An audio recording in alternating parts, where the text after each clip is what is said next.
The Obama White House tonight is trying to convince nervous Mideast neighbors and the American Congress that there was no better alternative. The U.S. and 5 other nations struck the deal with Iran overnight, offering Iran relief from economic sanctions in exchange for limits on nuclear production. But questions over compliance and verification, along with Iran's history of provoking instability in the Middle East, are planting seeds of doubt in high places.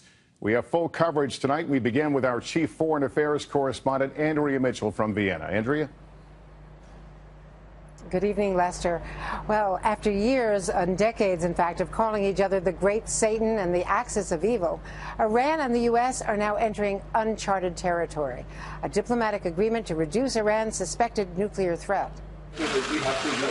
John Kerry and his Iranian counterpart, Javad Zarif, weary but celebrating the deal to reduce Iran's nuclear capability in exchange for billions of dollars with the end of crippling sanctions. Years in the making, it came together after 18 long days and nights of intense talks. Kerry even personally edited the final draft at 3 o'clock this morning after a midnight call, Vienna time, to the president in the Oval Office. This deal offers an opportunity to move in a new direction. We should seize it. Iran accepts limits on its nuclear production for 10 years and on nuclear fuel and equipment for 15 years. Iran promises more access for UN inspectors to suspect sites, but with notice. But Iran gets an economic lifeline, hundreds of billions of dollars in sanctions relief, once it meets those nuclear commitments, perhaps by the end of the year.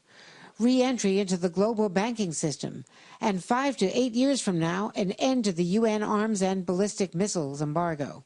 So how do you justify, down the road, taking off the arms embargo on conventional weapons and ballistic missiles? The United States doesn't lose anything, Andrea, by giving them the opportunity to prove this is a peaceful program.